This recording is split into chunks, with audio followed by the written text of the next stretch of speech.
The apartment went dark at 9:17 p.m. Not dim. Not flickering. Not the kind of brownout that left appliances sputtering and lights glowing weakly before giving up entirely. This was absolute, total, crushing darkness, the kind that swallowed everything, that made the familiar shapes of furniture into threatening silhouettes, that turned a small Brooklyn walk-up into a cave.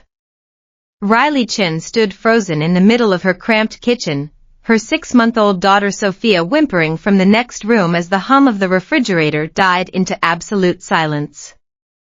The sudden quiet was almost worse than the dark, that constant background noise she'd grown so accustomed to, the low mechanical thrum that had become synonymous with safety, with normalcy, with the fragile illusion that everything was under control. For a moment, she told herself it was just another blown fuse. The building was old, the wiring questionable, the landlord indifferent to anything that didn't involve rent collection.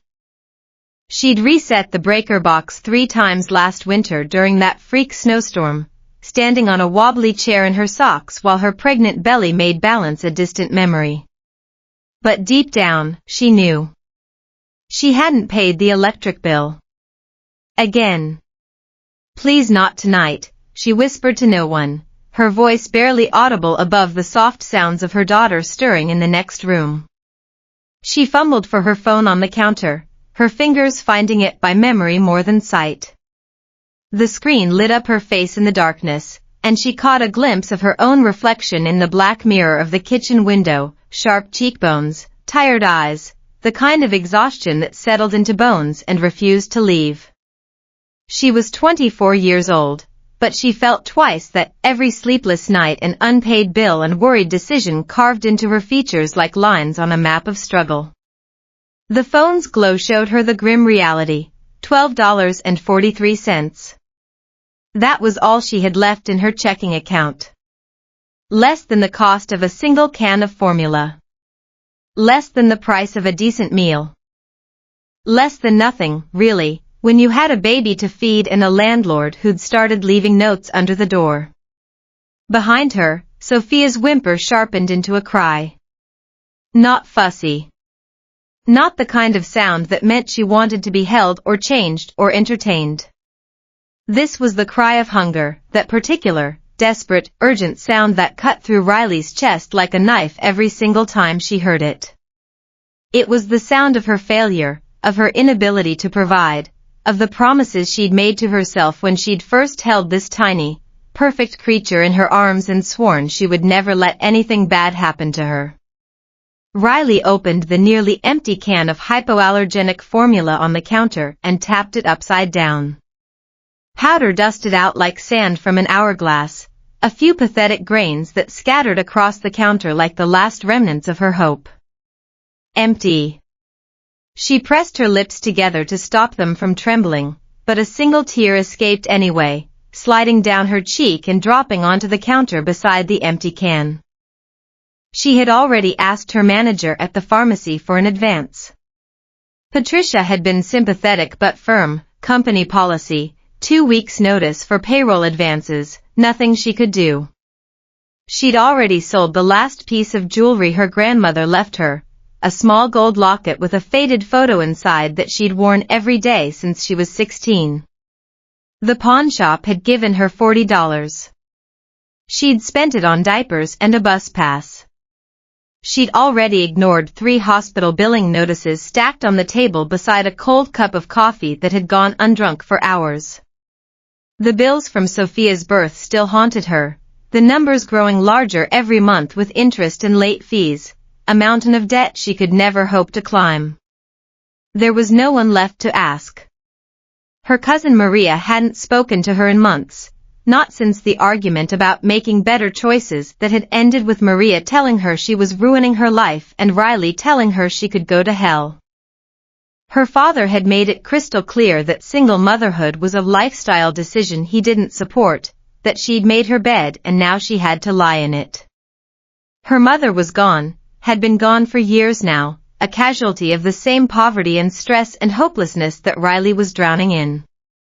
She scrolled through her contacts anyway, her thumb hovering over names that represented bridges she'd burned or that had burned her first. Each name was a memory, a disappointment, a closed door. Except one. A number she must have saved months ago, back when she was still working doubles at the diner, back when things had been slightly less desperate. She'd been catering a corporate event in Manhattan, serving hors d'oeuvres to people whose shoes cost more than her monthly rent, and one of the guests had asked for her number 4 future catering needs. Riley had typed it in quickly, distractedly, half listening while balancing a tray of miniature quiches. She'd never actually used it. Never had a reason to. Until now. Hey, I'm so sorry to ask. Can I borrow $50 for baby formula? I'll pay you back Friday. Her fingers moved fast, before pride could stop her, before the rational part of her brain could point out how desperate, how pathetic, how utterly insane this was. She hit send before she could think better of it, her heart hammering in her chest. Only then did she notice the contact name. Not Maria. Not Dad. Not Cousin Lisa or diner manager or any of the other names she'd stored in her phone over the years. Just a name she'd saved during that catering job 6 months ago, E. Vance. Her stomach dropped. 3 dots appeared on the screen. Then a reply. Who is this?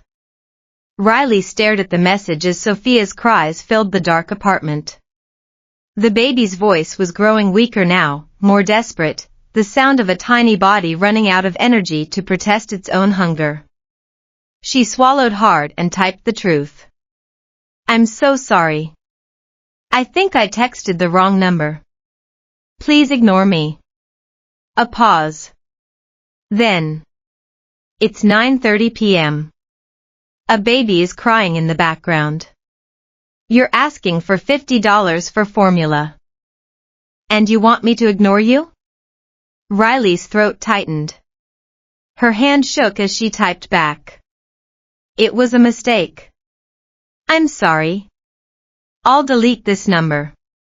What's your name? She hesitated. Every instinct screamed at her to stop responding, to put down the phone, to figure something else out. But what else was there? What other options did she have? Riley. How old is the baby, Riley? 6 months. Where are you? Riley's fingers hovered over the keyboard. Every warning she'd ever heard echoed in her head.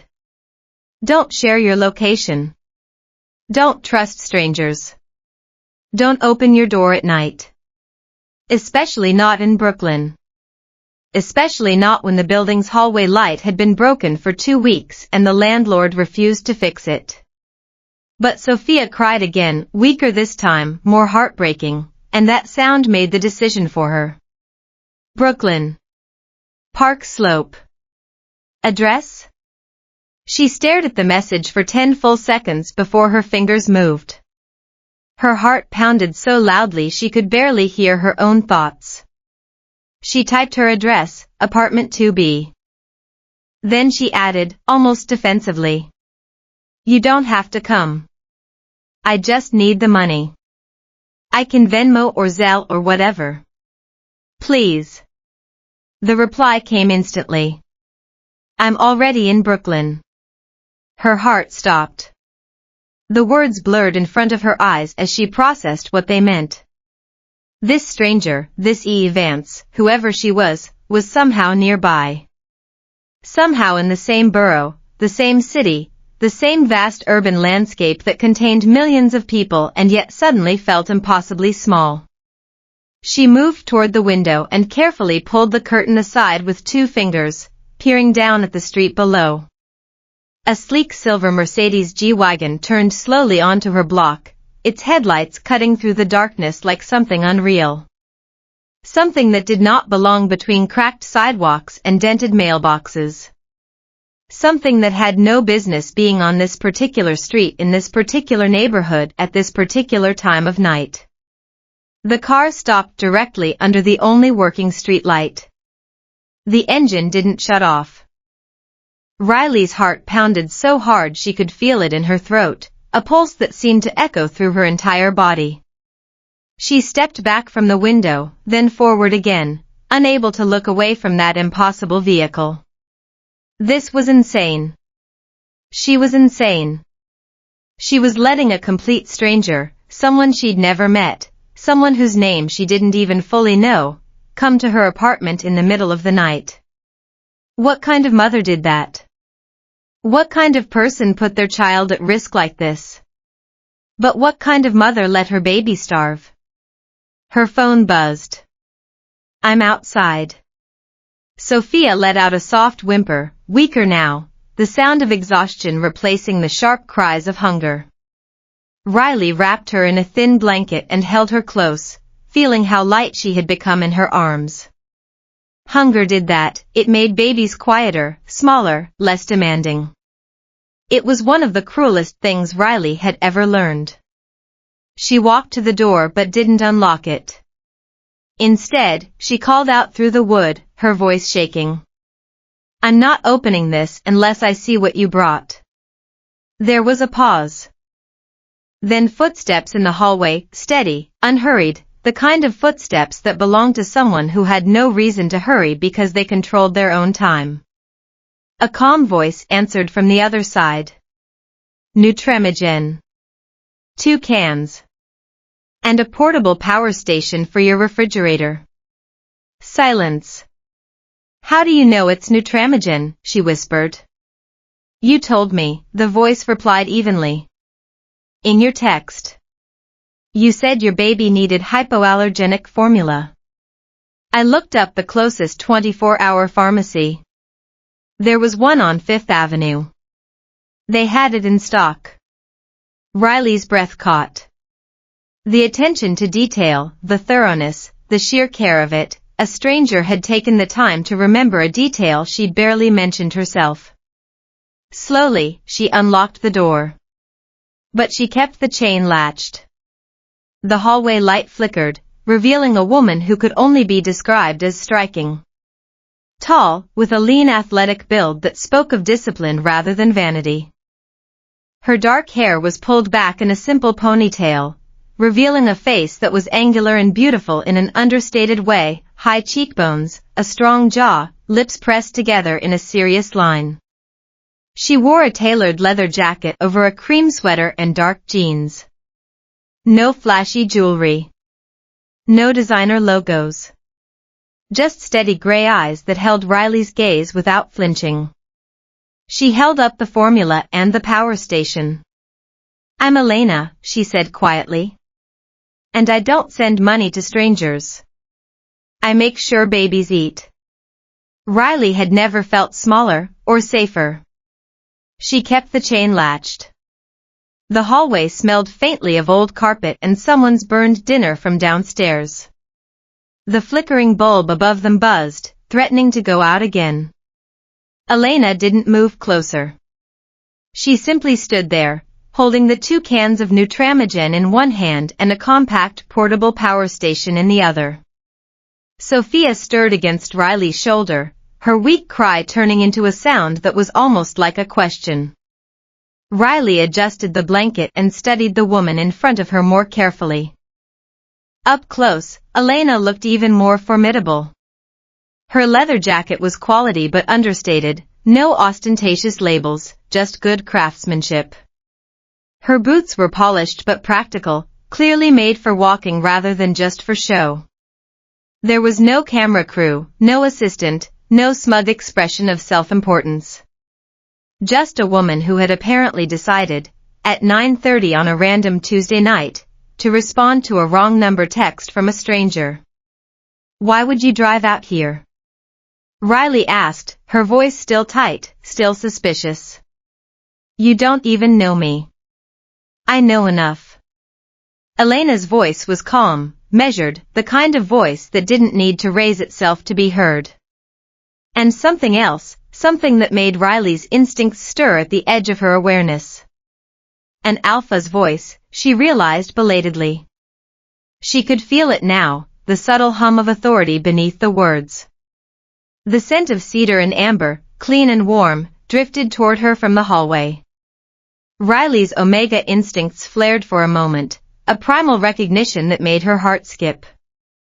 But she suppressed it immediately, pushing it down with practiced effort. She'd learned the hard way to trust her own judgment, not the pull of biology. Biology had led her to Marcus Webb, and that had been a disaster of epic proportions.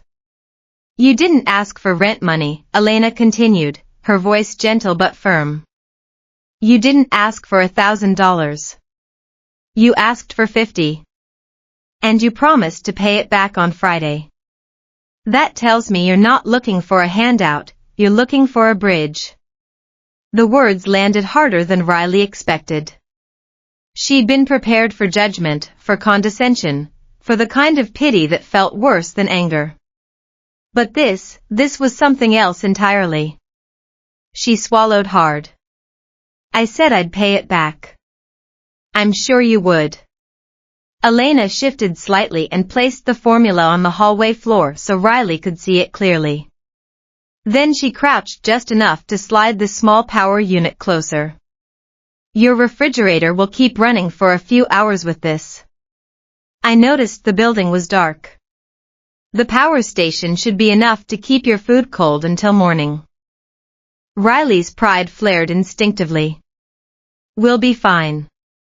Elena looked at her, not judging, not pitying. Just steady. Being fine doesn't mean doing it alone. Sophia let out a tiny cry, her voice thin from hunger. The sound sliced through whatever wall Riley was still trying to hold up, whatever defense she'd constructed to protect herself from the vulnerability of this moment. Without another word, she unlatched the chain. Elena didn't step inside immediately. She waited. May I? That question, so simple, so respectful, so utterly unexpected from a woman with the kind of power that Elena clearly commanded, shook Riley more than the luxury car downstairs had. More than the formula and the power station and all the other tangible evidence of wealth that had arrived at her door. She nodded once, unable to speak. Elena entered slowly, moving with deliberate care, as if she were entering a sacred space rather than a tiny, run-down Brooklyn apartment.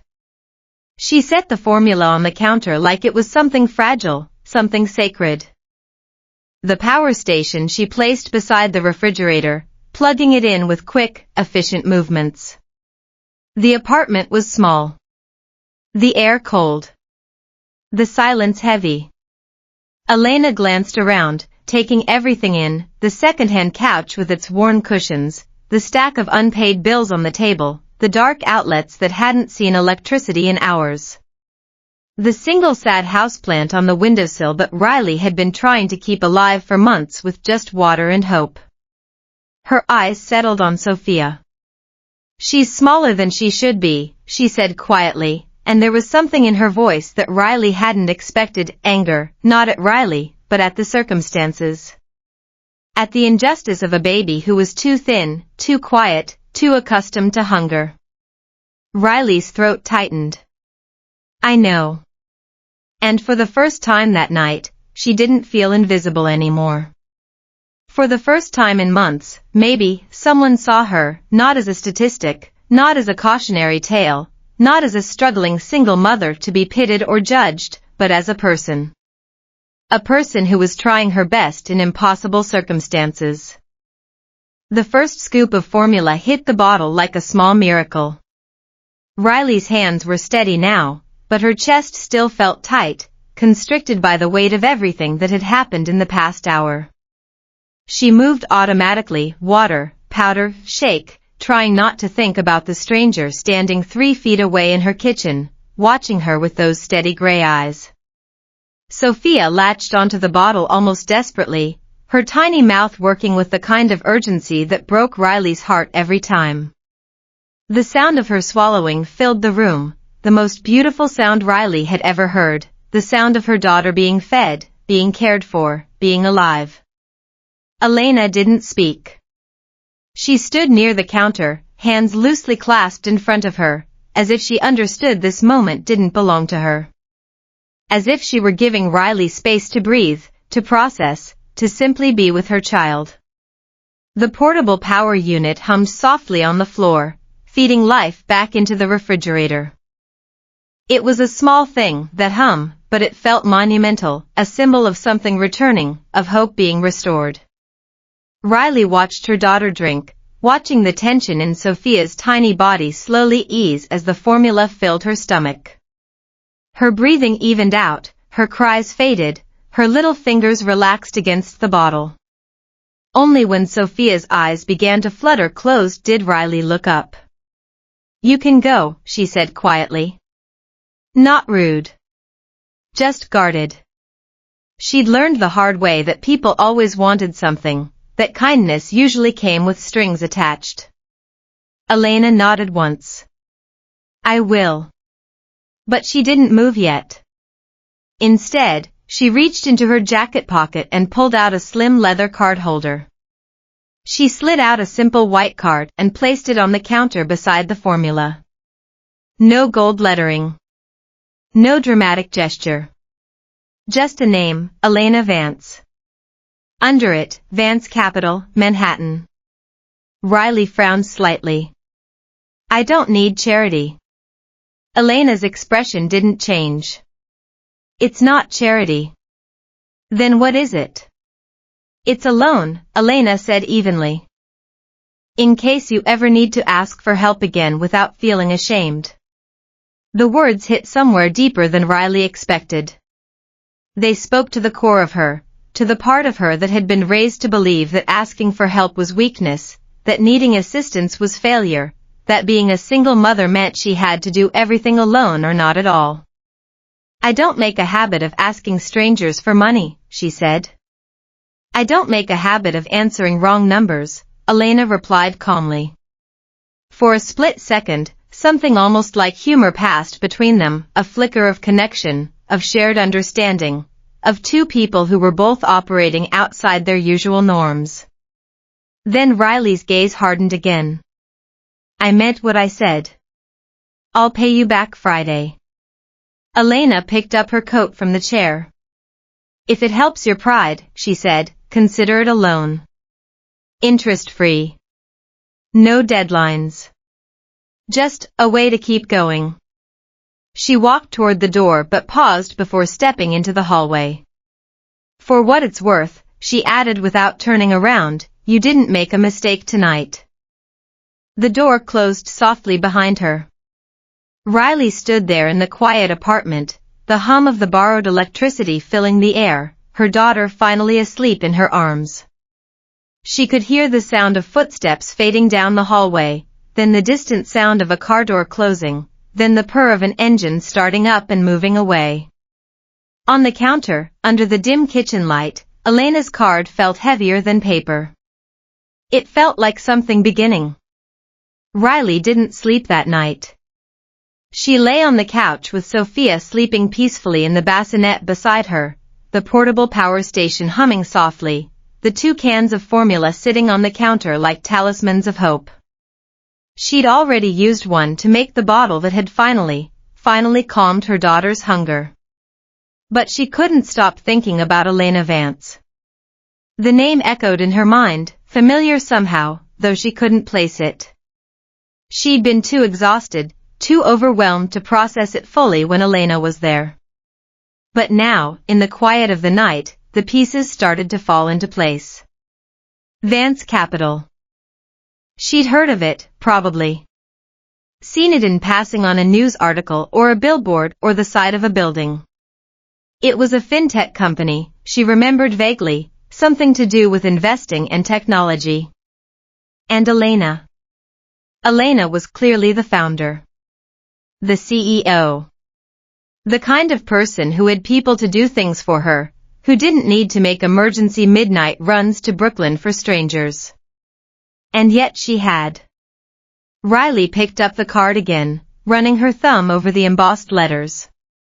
Elena Vance. The name felt important, weighty. Like it belonged to someone who was used to being taken seriously, used to having power and influence. What would someone like that want with someone like her? She pushed the thought away, telling herself it didn't matter. It was just a loan. Just a transaction. Elena would move on with her life, and Riley would pay her back on Friday, and that would be the end of it. But some part of her knew that wasn't true. Some part of her had felt something shift in the air when Elena entered her apartment, something that went beyond gratitude or relief. Something she wasn't ready to name. The knock came 2 days later. Not gentle. Not cautious. 3 hard pounds against the door that made Riley's stomach drop before she even checked the peephole. She knew that knock, knew the aggressive confidence it conveyed, knew the man who stood behind it. Marcus Webb. He stood in the hallway like he owned the building, like he owned everything, everyone, everywhere. His hair was perfectly styled, his jaw clean-shaven. His expensive cologne was almost visible through the thin crack when she opened the door halfway. He wore a fitted leather jacket and the same confident smirk she used to mistake for charm. "You look tired," he said casually, his eyes sliding past her into the apartment. "Can I come in?" Riley didn't move. "What are you doing here, Marcus?" He sighed dramatically, as if she were the difficult one, the unreasonable one, the one who was making this harder than it needed to be. "I saw something online. A silver Mercedes parked outside this place at midnight. You don't exactly live on Billionaire's Row." Her chest tightened. So that's how he knew.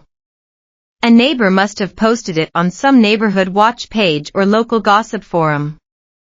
Someone always did, always ready to spread news about the struggling single mom who'd suddenly gotten a fancy visitor. "It's none of your business," she replied evenly, keeping her voice steady despite the adrenaline coursing through her veins. Marcus's smile thinned. "It is if my daughter's in there."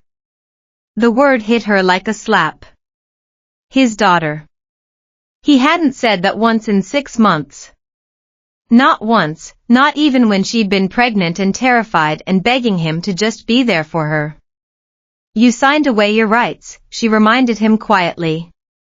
"Temporary paperwork," he corrected smoothly.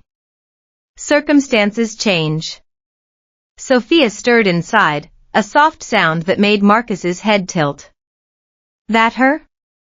Riley instinctively stepped back, blocking the doorway more firmly. "You don't get to show up because you smelled money." Marcus's eyes darkened slightly, but he kept his voice light, casual, the kind of tone he used when he was trying to manipulate a situation. "Money? I'm concerned, Riley. A random rich woman shows up at midnight, and suddenly you've got electricity back on? That seems convenient." Her pulse spiked. He was fishing, trying to get information, trying to figure out what angle he could work. "You always did underestimate me," she said. Marcus leaned closer, lowering his voice. "Or maybe you finally figured out how to upgrade." There it was. Not concern. Jealousy. Calculation. He wasn't worried about her or Sophia, he was worried about what he might be missing out on, what opportunities might be slipping through his fingers. Riley held his gaze without blinking. "If you're here to play father, you're late. If you're here to threaten me, don't." Marcus's smirk returned slowly, like he was savoring something. "I'm here," he said calmly, "because if there's money involved, I deserve to know." Behind her, Sophia began to cry. And for the first time, Riley realized this wasn't about the past. It wasn't about the mistakes they'd made or the choices they'd regretted.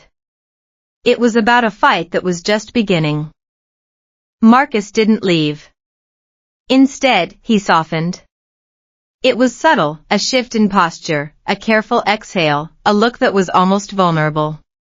The kind of change Riley once confused for growth, for maturity, for the possibility of redemption. "Look," he said, running a hand through his hair. "We got off on the wrong foot." Riley almost laughed. 6 months of silence. One signed document giving up all rights to his child. 0 diapers changed, 0 bottles made, 0 midnight feedings while she was exhausted and alone and desperate.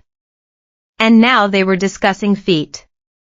"I'm not here to fight," Marcus continued, lowering his voice as Sophia's crying grew louder inside. I panicked back then. I wasn't ready. That doesn't mean I don't care." Riley crossed her arms, her posture defensive. "You blocked my number. I was overwhelmed. You moved in with Tamara 2 weeks later." His jaw tightened at the name, a flicker of something, embarrassment? Guilt, crossing his features. "That's not your concern. It became my concern when you stopped being her father." Sophia's cries sharpened again, the sound of real distress. Instinct overrode pride. Riley stepped back to pick her up, cradling the baby against her chest. Marcus followed her inside without being invited. She turned quickly, a flash of anger replacing the exhaustion. "I didn't say you could come in." But he was already looking around the apartment, the second-hand couch, the stack of medical bills, the small portable power station humming beside the fridge. His eyes took in everything, cataloging it, filing it away for future use. "Still rough," he muttered. Riley held Sophia against her chest, feeling the baby's heartbeat against her own. "Say what you came to say." Marcus watched the baby for a long moment. His expression softened again, almost convincingly. He reached out a hand, and for a second, Riley thought he might actually touch his daughter for the first time in 6 months. "She looks like me," he said quietly. Sophia squirmed, turning her face into Riley's shoulder, away from Marcus's outstretched hand. Marcus stepped closer. "I want to try." Riley blinked. "Try what?" "To be here. To help.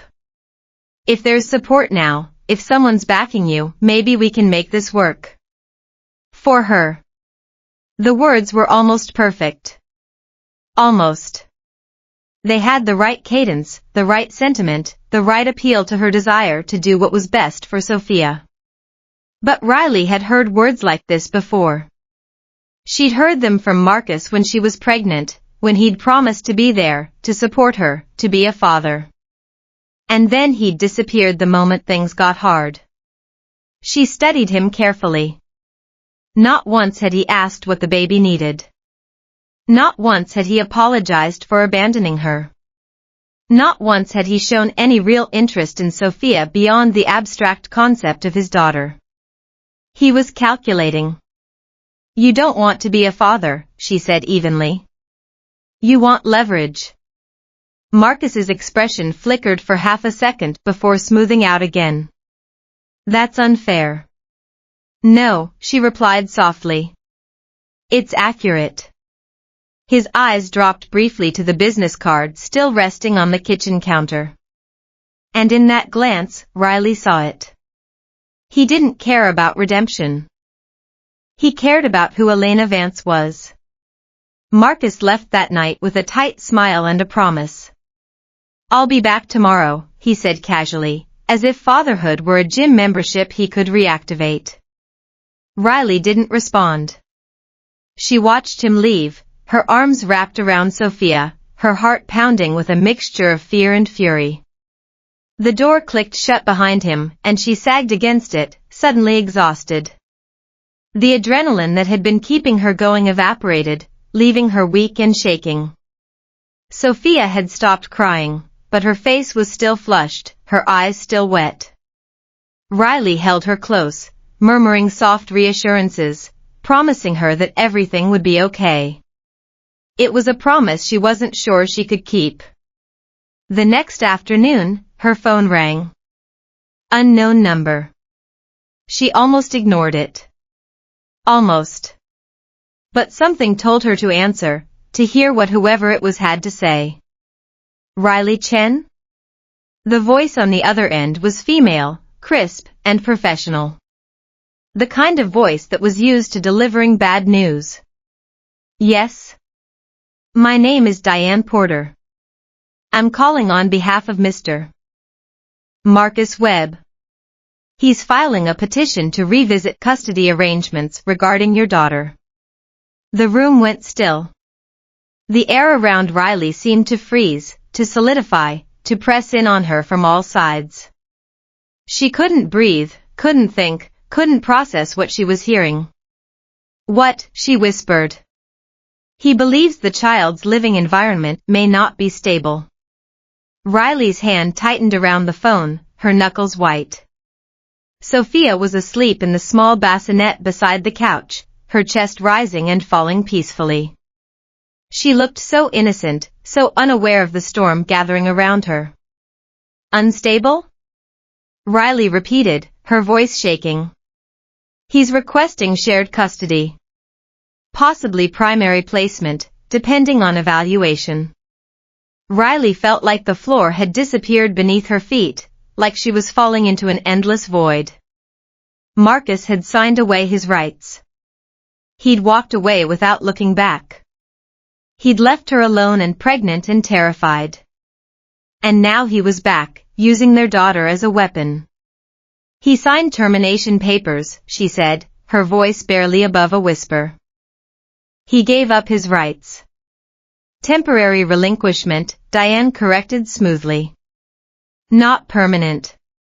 Under the law, he has the right to petition for a revision. The call ended 5 minutes later, leaving Riley staring at the wall. Her hands trembled, not because she doubted herself, but because she knew Marcus. She knew how he operated, how he manipulated, how he always found a way to win. He wouldn't have done this unless he believed he had something to gain.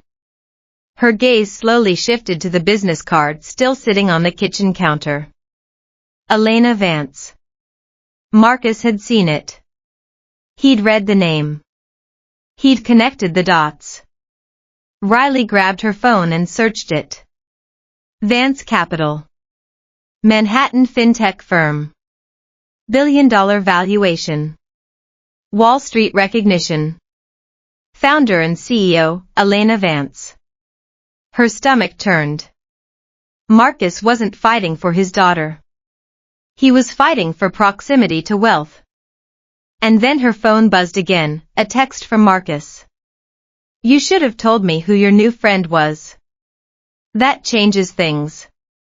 A second message followed. If there's money around my kid, I have rights.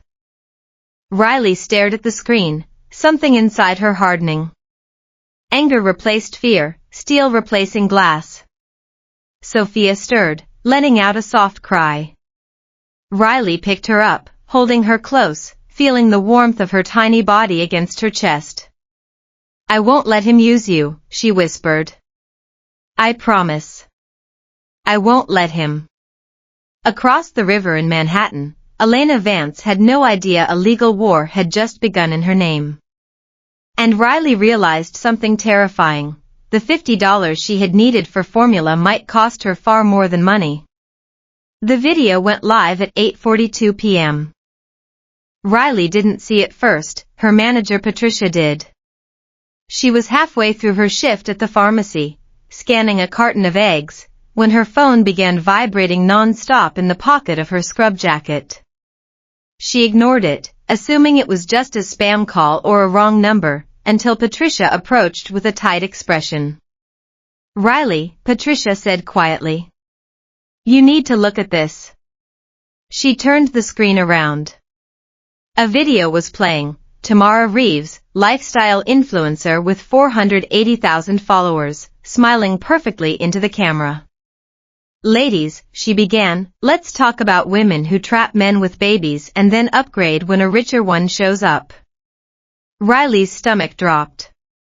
The video cut to a blurry image of a silver Mercedes parked under a streetlight in Brooklyn. Her street. Her building. Her life, reduced to tabloid fodder. That's not empowerment, Tamara continued sweetly. That's strategy. The comments were already flooding in, a tidal wave of judgment and cruelty. Gold digger. Single moms always do this. Poor baby deserves better. She's using that child to trap a rich woman. Riley felt heat rise to her face, a flush of shame and anger that burned through her entire body. They didn't say your name, Patricia whispered. But people are connecting dots. Riley stepped into the break room, hands shaking as she scrolled through the comments. Marcus had liked the video. Of course he had. He was curating the narrative, building public sympathy before the hearing even began. A new notification appeared. Unknown number. You see how fast narrative spreads? Marcus's text read. Court will too. Her throat tightened. This wasn't about custody. It was about image. Tamara was building sympathy for Marcus before the hearing, painting Riley as a manipulative gold digger and herself as the defender of good fathers everywhere. Riley had never asked for publicity. Never wanted attention. All she had done was ask for $50 from a stranger who happened to be wealthy. Her phone buzzed again. A different name. Elena Vance. Are you okay? Just 3 words. Simple. Direct. Human. Riley stared at them for a long moment before replying. They're saying I used you. The typing bubble appeared instantly. I don't care what they're saying. Another message followed. But I care if you're scared. Riley blinked back sudden tears. In the reflection of the break room mirror, she saw a tired woman, a name tag and discounted sneakers, dark circles under her eyes, a face that had seen too much struggle and not enough kindness. Not a manipulator. Not a strategist. Just a mother. And suddenly the fight wasn't just legal. It was public. Marcus showed up the following Saturday with flowers. White lilies. Riley almost laughed at the irony, the funeral flowers, the symbol of death and mourning, the perfect metaphor for what he was trying to do to her life. He stood outside her apartment door looking rehearsed, dressed in a soft gray sweater instead of his usual sharp jacket. If someone had filmed him from the hallway, he would have looked like a devoted father trying to reconnect, a man who had made mistakes but was trying to make things right. I just want to talk, he said gently, the words dripping with rehearsed sincerity. Riley didn't trust the softness. She knew him too well. But she also knew something else. Custody hearings favored effort. Appearances mattered. If she refused to let him in, it would look like she was hiding something, like she was the unreasonable one. So she stepped aside. 5 minutes, she said. Marcus entered slowly, glancing around as if assessing inventory rather than visiting his daughter. His eyes briefly landed on the portable power station, then moved on, cataloging everything. The stack of bills on the table. The second-hand furniture. The small signs of a life that was just barely holding together. Sophia was awake on the blanket in the living room, kicking lightly, making small curious sounds. Riley had been playing with her before Marcus arrived, trying to create a moment of happiness in the midst of all the stress. Marcus crouched down. Hey, sweetheart, he said in a tone Riley had never heard from him before. Daddy's here. The word hung in the air. Riley stiffened, her jaw tightening. Daddy. He'd never been a daddy. He'd been a sperm donor, a signature on a document, a memory of a man who hadn't been able to handle the reality of fatherhood. Marcus extended a finger toward Sophia's tiny hand. For a moment, the baby stared at him, this stranger, this unknown person who seemed to expect something from her. Then Sophia's face changed. Her lower lip trembled. Her eyes widened with confusion and fear. And she cried. Not the hungry cry Riley knew. Not discomfort. This was sharp. Alarmed. The sound of a baby who sensed something wrong, something unsafe, something that made her instincts scream danger. She twisted her body away from Marcus's touch and reached blindly toward Riley, her tiny arms stretching toward the only person she trusted, the only person who had never abandoned her. Marcus's smile faltered. For a moment, he looked almost wounded. "It's fine," he muttered, pulling his hand back. "She just doesn't recognize me." Riley picked Sophia up instinctively, cradling her against her chest. The baby buried her face into Riley's neck, gripping her shirt tightly with small, desperate fingers. Her whole body was trembling with fear. "She's 6 months old," Riley replied evenly. "Babies know voices. Patterns. Presence."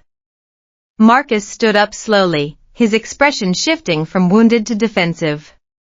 "You've been keeping her from me." "Keeping her from you?" Riley's voice was incredulous. "You walked away, Marcus. You signed papers. You told me you didn't want to be a father." "I'm trying now." Sophia whimpered again at the sound of his voice, her tiny body pressing closer to Riley. And suddenly the performance cracked, because babies don't understand court strategy. They don't care about money. They react to consistency. And to safety. Marcus looked at the child in Riley's arms, and something flickered across his face. Frustration. Not heartbreak. Not longing. Frustration. Riley saw it clearly. Not once had he reached for the diaper bag. Not once had he asked about the pediatrician. Not once had he shown any real interest in the day-to-day reality of raising a child. He wanted the title. Not the responsibility.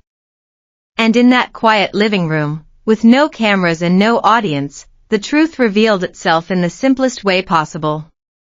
Her daughter didn't know him. And he didn't know her. Riley had never crossed the Manhattan Bridge during rush hour without feeling small. The bridge stretched across the East River like a steel ribbon, connecting her world of struggling neighborhoods and broken sidewalks to a world of glass towers and marble lobbies. Every time she crossed it, she felt like she was entering a different reality, one where she didn't belong. But this time felt different. Elena's assistant had sent a car. Not the dramatic midnight Mercedes, just a quiet black sedan that blended into Manhattan traffic. Riley almost refused the ride. Pride still lived in her chest like a stubborn flame, refusing to be extinguished. But this wasn't about pride anymore. It was about court. It was about keeping her daughter. She held Sophia close in the back seat as the skyline rose in front of her, the glass towers reflecting late afternoon light like mirrors of ambition. Manhattan looked polished. Controlled. Powerful. Nothing like her life. Vance Capital occupied the upper floors of a sleek Park Avenue tower, the kind of building that had a doorman and a lobby that smelled like expensive flowers. The lobby alone felt like another world, marble floors, muted lighting, quiet confidence. No chaos.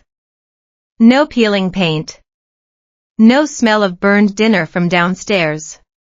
Riley adjusted the strap on her diaper bag before stepping inside. People glanced at her briefly, at the stroller, at the baby, at the obvious signs that she didn't belong.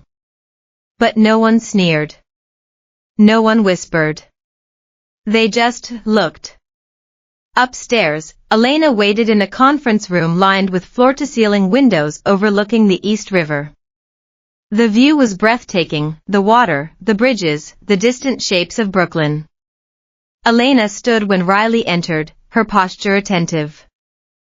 "You didn't have to come," Riley said immediately, the words automatic, defensive. "I know." Elena's voice was calm, her gray eyes steady. But I wanted to. There was no tension. No expectation. Just clarity. You should know, Riley continued, steadying her voice, Marcus is filing for custody. And he's using you. Elena didn't flinch. Didn't blink. Didn't show any sign of surprise. I assumed he would, she said calmly. Riley blinked. You assumed? When someone sees leverage, Elena said evenly, they pull it. It's what people like Marcus do. Riley looked down at Sophia, sleeping peacefully in her carrier. I don't want your money, she said. I don't want him to say I used you to win. Elena walked toward the window, hands in her coat pockets. The afternoon sun caught her face, highlighting the angles of her jaw, the calm set of her mouth. You won't win because of me, she said. You'll win because he walked away first. Because he abandoned his child. Because he's trying to manipulate the system for personal gain.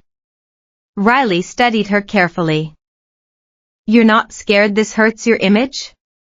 A faint smile crossed Elena's face. My image isn't fragile. I've built a company that changes lives. I've weathered market crashes and boardroom battles. One opportunistic ex-boyfriend trying to smear my name isn't going to destroy me. Silence settled between them, the kind of silence that wasn't uncomfortable but was full of unspoken things. Then Elena turned back to Riley. I'm not stepping into court unless you ask, she said. But I won't step away if you need support. Whatever that means, legal, emotional, practical. I'll be there. Riley felt something shift inside her. For the first time since the electric bill shut off, she didn't feel like she was fighting alone. Outside, Manhattan moved forward like it always did. Inside that glass tower, so did she. The envelope arrived on a Tuesday morning. Certified mail. Riley knew what it was before she even signed for it. The familiar weight of legal documents, the official-looking envelope, the sense of dread that preceded every piece of bad news. Her hands felt colder than the November air as she closed the apartment door and stared down at the thick stack of paper. Sophia was strapped against her chest in a soft carrier, her breathing warm and steady, her tiny body a source of comfort in the midst of chaos. Riley sat at the kitchen table and opened it. Marcus Webb versus Riley Chen. Petition for joint custody. Motion for primary placement. Pending financial review. Her eyes scanned the words again and again until they blurred, until the letters stopped making sense. Financial review. He wasn't just asking for visitation. He was questioning her stability. Her ability to provide. Her worthiness as a mother. A lump formed in her throat as she flipped to the supporting statement, the words leaping off the page like accusations. The respondent has demonstrated inconsistent living conditions and unknown financial backing from third parties. Her housing is substandard. She has a history of late utility payments. The child's living environment is unstable and potentially harmful. Unknown financial backing. He didn't even write Elena's name. He didn't need to. Riley pressed her palm flat against the table to steady herself. The document listed her late utility payments. Her reduced work hours after maternity leave. The hospital debt from Sophia's birth. Every failure, every struggle, every moment of desperation, laid bare in legal language. He had done his homework. He had weaponized her life. Her phone buzzed. A text from Marcus. You should have told me you were struggling. Judges don't like instability. Her chest tightened. Instability. As if he hadn't been the one who walked away. As if he hadn't left her alone and pregnant and terrified. Another message followed. If you cooperate, we can make this easy. I'm not trying to hurt you, Riley. I'm trying to help Sophia. Riley felt something shift inside her. Not panic this time. Not fear. Anger. She looked down at Sophia. Her daughter stirred slightly, one small hand gripping the fabric of her sweater. Easy would have been abandoning her. Easy would have been giving up. Easy would have been letting Marcus win. She stood slowly and walked to the counter. Elena's card still rested there, a quiet presence in her small kitchen. For a long moment, she stared at it. Then she picked up her phone. Not to ask for money. Not to ask Elena to fight for her. But to tell her the truth. They filed, she typed. Across the river, in a glass office overlooking Wall Street, Elena's phone lit up. And this time, she didn't wait 5 minutes to answer. Elena didn't call. She showed up. Not at midnight this time. Not in secrecy. She arrived in the early afternoon, dressed in a charcoal overcoat, carrying nothing but her phone and a quiet intensity Riley hadn't seen before. You sent me the filing, she said as soon as Riley opened the door. I read it. Riley stepped aside to let her in. I don't want you dragged into this. He's trying to make it look like I'm unstable because of you. Elena's expression didn't change. He's not targeting you because of me. Riley frowned. Then why? Elena didn't answer immediately. Instead, she walked to the small kitchen table where the court documents were spread out. She scanned them again, slower this time, her gray eyes moving across the pages with careful attention. Financial review, she murmured. Yes. He's not asking for shared parenting time in good faith, Elena continued calmly. He's positioning for negotiation. Riley felt her stomach tighten. Negotiation for what? Elena finally looked up at her. For money. The word landed heavy, settling into the space between them like a stone dropped into water. He thinks, Elena went on evenly, that if I'm involved in your life, I'll pay to make this disappear. That I'll be embarrassed by the publicity, that I'll want to protect my reputation. Riley shook her head. You don't even know him. I don't need to, Elena replied. I know patterns.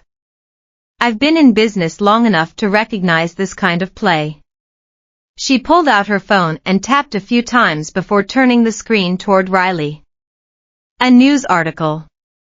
2 years ago. Marcus Webb's name appeared in a smaller tech blog, an early-stage startup, a minor investor dispute, allegations of inflated user metrics. Nothing criminal. Nothing that had ever gone to court. But enough to show character. He's done this before, Elena said quietly. Create pressure. Offer a quiet resolution. Get people to pay him to go away. Riley's throat went dry. He wants me to panic. Yes. Elena's voice was steady. And if you pay him? I won't. There was no hesitation. Riley's voice was firm, certain. Elena studied her face carefully. You understand this will get uglier. It already is. Riley's voice didn't shake. Elena typed a response on her phone, then turned it toward Riley. Ms. Vance declines. We'll see you in court. The message went out. Across town, Marcus Webb's phone lit up. And for the first time since filing the petition, he realized something unexpected. They weren't negotiating. Marcus didn't wait for court. He went louder. The next morning, Tamara posted again. This time with tears. This time with the kind of performance designed to go viral. I stayed quiet, she began softly, seated in what looked like a perfectly styled Manhattan apartment, her face carefully arranged in an expression of wounded dignity. But when a woman tries to manipulate a good father and a respected businessman for money, we have to speak up. Riley's heart pounded as she watched, her hands gripping her phone so hard her knuckles were white. Tamara didn't say Elena's name. She didn't need to. A blurred screenshot of a financial news headline about Vance Capital appeared behind her. Then a cutaway image of Riley's apartment building. The same street light. The same cracked sidewalk. The same urban decay that had become the backdrop to her life. This isn't empowerment, Tamara continued. It's exploitation. It's using a child as a bargaining chip. It's taking advantage of a man who just wants to be a father. The comments exploded within minutes. Protect the father. Courts need to stop rewarding this behavior. Poor baby caught in greed. Women like her give single moms a bad name.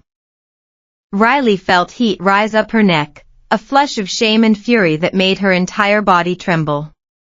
This wasn't just gossip anymore. It was branding. Marcus was building a story where he was the stable one, the investor-friendly one, the victim of a manipulative ex who conveniently found a billionaire. Her phone buzzed. Eleanor Price, the attorney Elena had recommended. I assume you've seen it, the attorney said calmly. Yes. Good, Eleanor replied. Because this is reckless. Riley blinked. Reckless? Public commentary during pending litigation shows motive, Eleanor said evenly. It demonstrates that they're more interested in narrative control than in the actual best interests of the child. They're not thinking like parents. They're thinking like marketers. Riley sank into the couch. Sophia asleep beside her, completely unaware of the war being waged around her. Will it hurt me? She asked quietly. Not if we document everything, Eleanor replied. Stay silent. Let them talk. Let them expose themselves. The more they say, the more evidence we have. Minutes later, Elena texted. I've instructed my PR team not to respond. Riley stared at the message. You have a PR team? I run a public company. Elena's answer was simple. Silence stretched. Then another text. Do you trust me? Riley hesitated. This wasn't about money anymore. It was about control of a narrative she never asked for, about a battle she never wanted to fight. Yes, she typed. Outside, somewhere in Manhattan, Marcus and Tamara were refreshing their engagement metrics, watching the comments roll in, feeling the power of viral outrage. But they had made one mistake. They thought public opinion was the verdict. Court was coming. And stories don't always end the way influencers script them. The hearing was still 2 weeks away when Eleanor called again. This just became interesting, she said. Riley shifted Sophia on her hip and closed the apartment door behind her. That doesn't sound comforting. It is, Eleanor replied. But only if you're ready. An hour later, Riley sat inside Eleanor's office in Midtown, clean lines, quiet authority, floor-to-ceiling shelves filled with law books. It felt nothing like the chaos Tamara had been broadcasting online. Elena was already there. On the conference table lay printed screenshots, emails, bank transfers, corporate filings. A mountain of evidence. Riley's eyes widened. What is this? Eleanor folded her hands calmly. Mr. Webb's startup is preparing for a funding round. Possibly an acquisition. He's been presenting himself to investors as a family-oriented founder committed to stability and legacy. Riley frowned. So? Eleanor slid a document forward. In his investor pitch deck, he lists himself as a family man. A devoted father. A pillar of the community. Riley felt the air leave her lungs. He hasn't seen Sophia in 6 months, she whispered. Elena spoke evenly. He needed visible fatherhood. He needed to look good to investors. The custody case isn't about his daughter, it's about his image. Eleanor nodded. When you refused the settlement, they pivoted to narrative control. They needed to make you look bad so he could look good. But here's the problem. She tapped another document, a timestamp. Marcus signed temporary relinquishment papers 4 months ago. And we have a recorded email exchange between Marcus and his attorney discussing optics and timing. Riley stared at the word optics. Is that legal? She asked. Stupid, Eleanor corrected. Very stupid. They created a paper trail that proves this is about his image, not about his daughter. Elena leaned back slightly. He assumed you'd fold. Or that I'd pay. He never expected you to fight. Riley looked at the stack of evidence again. For the first time, the panic that had lived in her chest for weeks eased slightly. They built a story, she said slowly. Yes, Eleanor replied. But they forgot something. What? Stories collapse when receipts exist. Riley glanced at Elena. You didn't dig this up for revenge, she said quietly. No, Elena replied. I did it because he underestimated you. And I wanted to make sure you had the tools to defend yourself. Silence settled across the table. Outside, Manhattan moved with its usual certainty. Inside that office, Riley realized something powerful. Marcus had tried to monetize her fear. But he had left a paper trail. And paper trails don't cry on camera. Family court didn't look dramatic. No marble columns. No cameras. No dramatic lighting or cheering crowds. Just fluorescent lights, wooden benches, and the quiet tension of lives waiting to be decided. Riley sat beside Eleanor. Sophia asleep in her carrier at her feet. She wore her simplest navy dress and the only pair of heels she owned. No performance. No tears for sympathy. Just her. Across the room, Marcus stood in a tailored suit. Tamara sat behind him like moral support for the cameras that weren't allowed inside. He looked confident. Until the hearing began. The judge reviewed the initial petition calmly, flipping through the documents with practiced neutrality. She was a woman in her 50s with sharp eyes and a no-nonsense expression, the kind of judge who had seen everything and couldn't be fooled by performance. Mr. Webb, she said, you're requesting primary placement due to instability? Yes, Your Honor. Marcus's voice was smooth. I'm concerned about my daughter's living conditions and financial uncertainty. Her mother has demonstrated inconsistent housing and appears to be relying on unknown third parties for support. Riley's hands tightened briefly in her lap. Eleanor stood.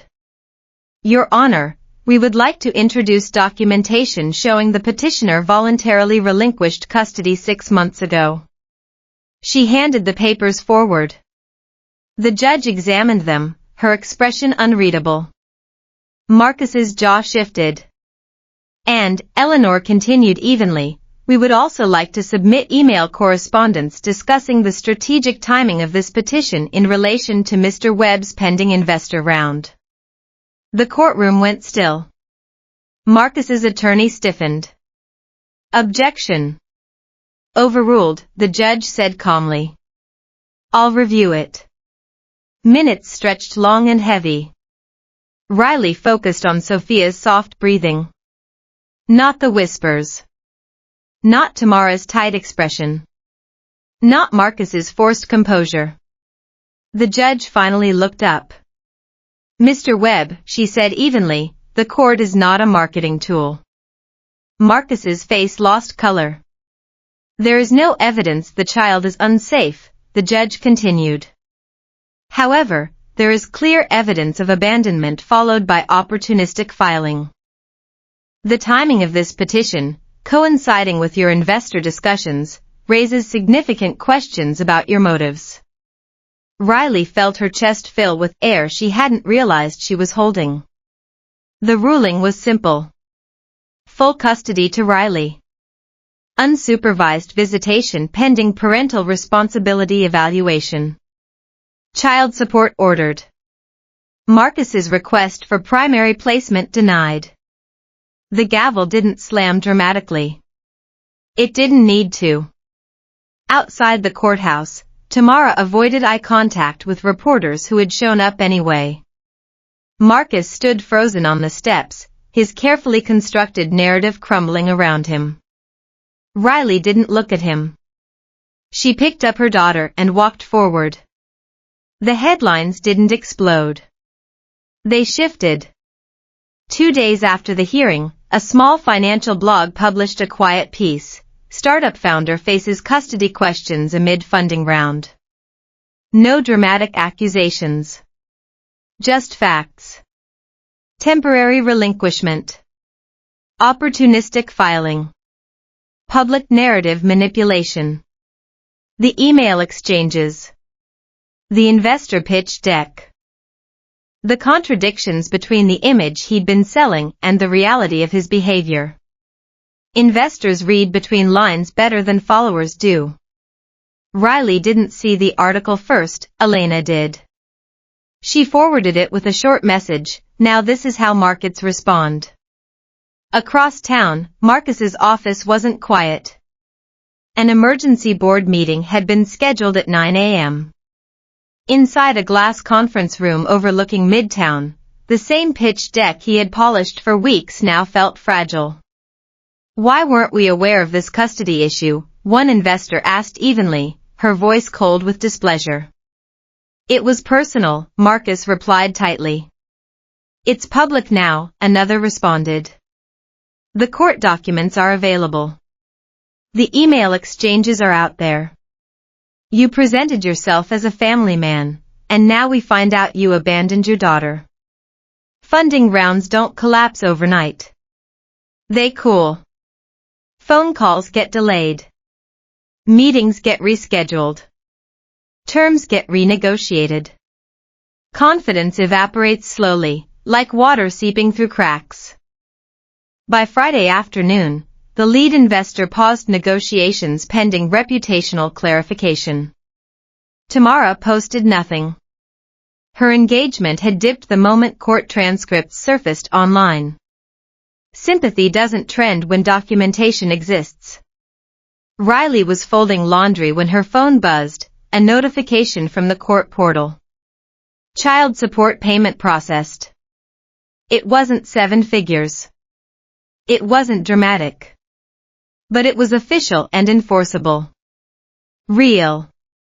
She stared at the confirmation longer than she expected. Not because she wanted his money, but because it meant accountability. Across the river, Marcus stood alone in his apartment. Tamara had returned to her own place for space. His phone sat silent on the marble counter. No investor updates. No viral support. Just consequence. Riley didn't celebrate. She didn't post. She didn't respond to any comments online. She held Sophia in her arms and whispered, "You're staying with me." That was enough. That night, Elena stopped by. Not with formula this time. Not with urgency. Just dinner from a quiet Italian place in Manhattan and a simple question. Are you okay? Riley looked at her. Really looked at her. At the woman who had appeared in her life like a comet, who had changed everything without trying, who had stood beside her when she had every reason to walk away. For the first time in weeks, Riley didn't feel like she was defending something. She was building. And consequences, she realized, don't scream. They settle. I think I am, she said slowly. For the first time in a long time, I think I'm actually okay. Elena smiled, a rare, genuine smile that transformed her face. Good. They ate dinner together in Riley's tiny apartment, Sophia asleep in the next room. The conversation was easy, natural, full of small discoveries and shared laughter. Riley learned that Elena had grown up in a small town in Connecticut, the daughter of a teacher and a nurse. That she'd started her company in her 20s with nothing but a laptop and a dream. That she'd never expected to be involved in a custody battle, but that she wouldn't have wanted to be anywhere else. And Riley found herself telling Elena things she'd never told anyone. About her mother's death when she was 17. About the foster homes she'd bounced through afterward. About her desperate desire to give Sophia a different life, a better life, a life without the pain and instability she'd known. I was so scared, she admitted, her voice barely above a whisper. When I found out I was pregnant. I didn't know how I was going to do it. I didn't have anyone. Marcus had already started pulling away, and my family, well, you know how that went. Elena reached across the table, her fingers brushing against Riley's. The touch was gentle, careful, asking permission. But you did it anyway, she said quietly. You chose to keep her. You chose to fight for her. You're still choosing her, every single day. That takes more strength than you know. Riley looked at their hands, at the way Elena's fingers rested against hers. Something warm spread through her chest, something she hadn't felt in a very long time. I didn't do it alone, she said. You helped. Elena's smile softened. I just answered a text. You did so much more than that. Riley's voice was thick with emotion. You showed up.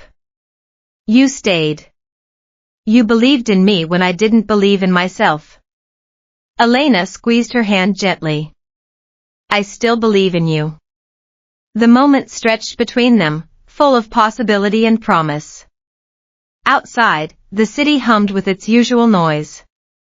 Inside, two women sat across from each other, connected by a wrong number and a shared desire to do what was right. Winning custody didn't fix everything. It fixed the fear. It fixed the immediate threat.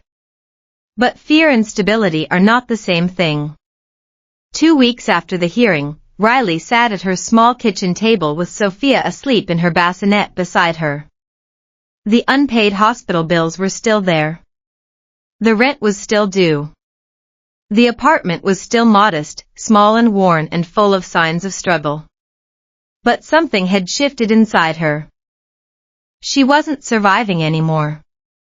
She was planning. Elena hadn't offered money. She hadn't needed to. Instead, she had sent Riley a link one evening, a continuing education program at a community college in Manhattan. Digital marketing certification. Evening classes. Flexible schedule. Scholarship available for single parents. Why? Riley had asked when she opened the link. Because you're good with people, Elena had said simply. You handled public pressure better than most executives I know. You have a natural instinct for narrative and strategy. You just need the credentials to back it up. Riley had laughed at that. But she enrolled. 3 nights a week after work, she studied while Sophia slept. She bought a refurbished laptop with her first child support payment, not as a gift, not as luxury, but as a tool. A way to build something new. The first time she opened it on her kitchen table, she felt something unfamiliar. Momentum. She learned analytics. Branding. Ethics. Media strategy. Ironically, the same tools Tamara had used against her. But Riley learned them differently. With integrity. With purpose. With the understanding that power could be used to build up or to tear down, and she was going to choose building. One evening, while reviewing a case study about social media manipulation, she paused. She understood now how narratives are built, how fear is packaged, how influence can distort truth. And she smiled slightly, because she had survived it without losing herself. Elena didn't hover. She checked in sometimes with coffee from a small Manhattan cafe. Sometimes just with a text, "How's the assignment?" She never made Riley feel rescued. She made her feel capable. Months passed. Sophia gained weight, laughed more, slept better. Riley finished her certification at the top of her class. And when Vance Capital needed a community outreach strategist for a new financial literacy initiative, Eleanor was the one who suggested her name. Riley didn't walk into the glass tower this time feeling small. She walked in prepared. Because this wasn't about being saved. It was about becoming someone no one could underestimate again. Spring came quietly to Central Park. Riley noticed it the morning Sophia tried to grab sunlight like it was something she could hold. The air was warmer, softer. The trees were finally green instead of stubborn and bare. The world seemed to be waking up after a long, hard winter. She stood near the path with the stroller while Elena returned from a nearby coffee cart, 2 cups in her hands. "Still prefer oat milk?" Elena asked, handing one to her. Riley smiled. "Still remembering small things?" "Always." They walked slowly along the path, not talking much. They didn't need to. The silence between them was comfortable, full of unspoken understanding.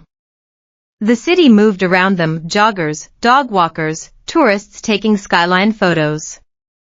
But their pace felt unhurried, deliberate. They were in no rush. Riley had been working at Vance Capital for 3 months now. Not as a favor.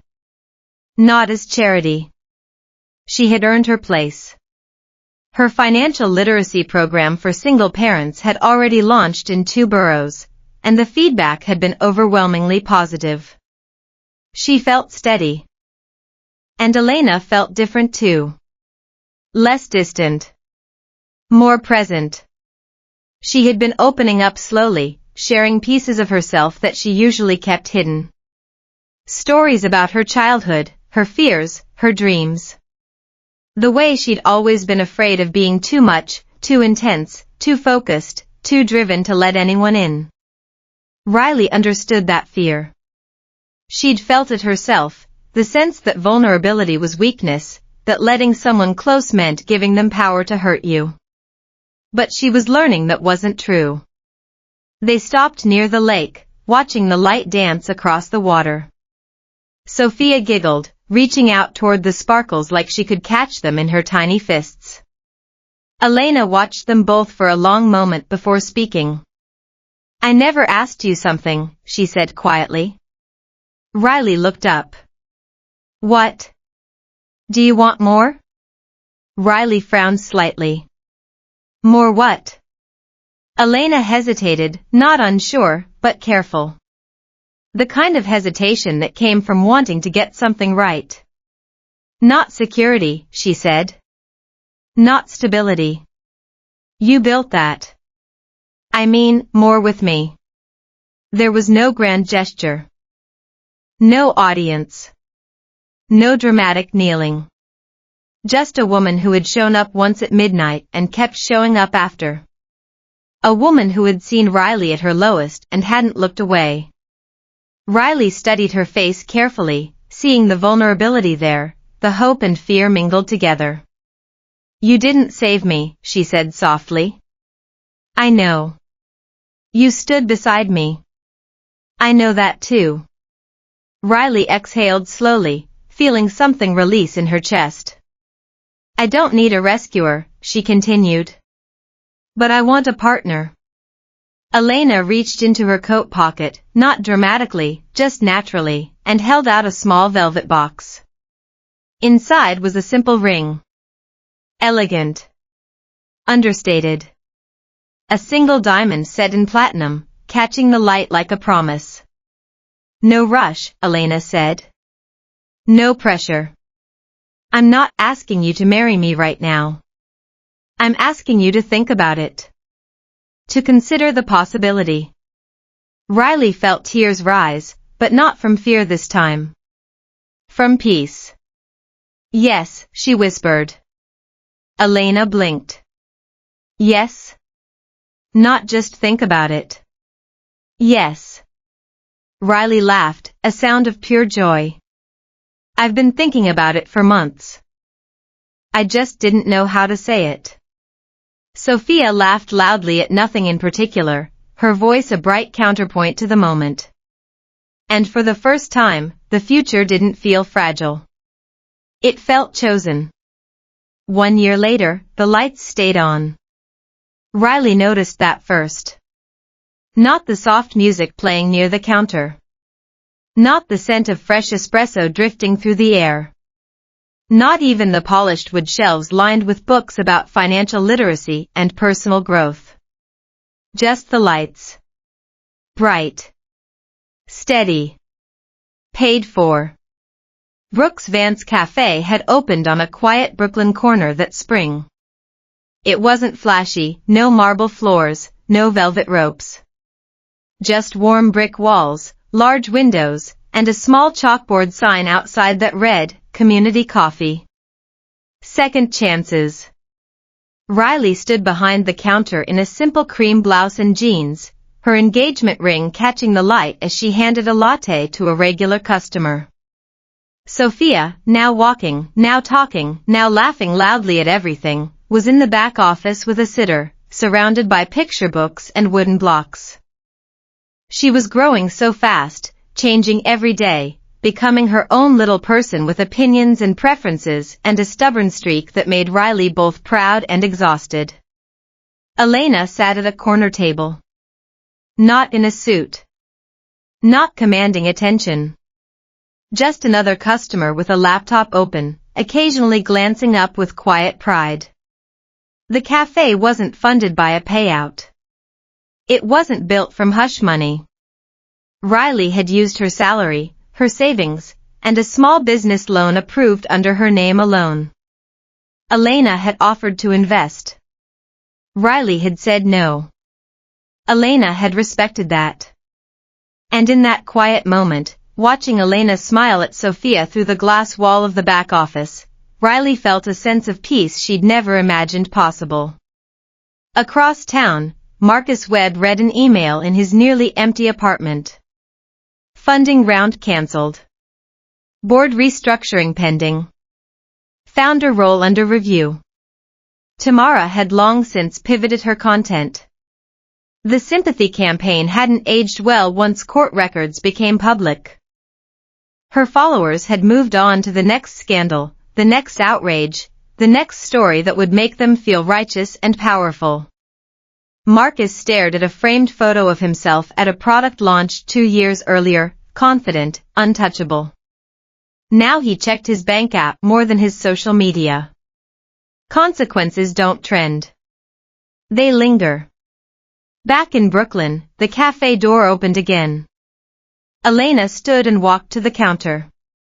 Table for 3, she asked lightly. Riley smiled.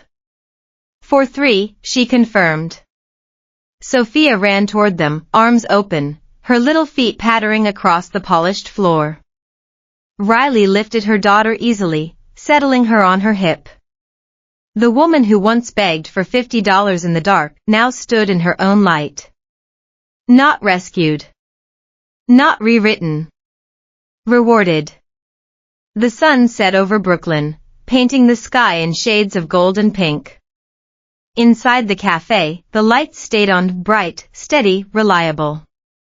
Riley closed up for the night, wiping down counters and stacking chairs while Elena played with Sophia in the corner. The sound of their laughter filled the space, warm and unguarded. You ready to go home? Riley asked, approaching them. Sophia reached for her, her little face split in a grin. Mama. Mama. Riley picked her up, kissing her cheek. Yes, baby. Let's go home. Elena stood, gathering their things. Home, she repeated, the word soft on her lips. They walked out together into the cool evening air, the lights of the cafe glowing behind them like a beacon. Riley looked at the woman beside her, the child in her arms, the life they were building together. It hadn't been easy. It had been hard, so hard, harder than anything she'd ever done. There had been sleepless nights and terrifying moments and times when she'd been sure she wasn't going to make it. But she had. They had. And as they walked into the night, the future stretched out before them, not fragile, not uncertain, but full of possibility. Riley smiled and held her family close. This was what it meant to choose hope. To choose love. To choose each other. And it was worth everything.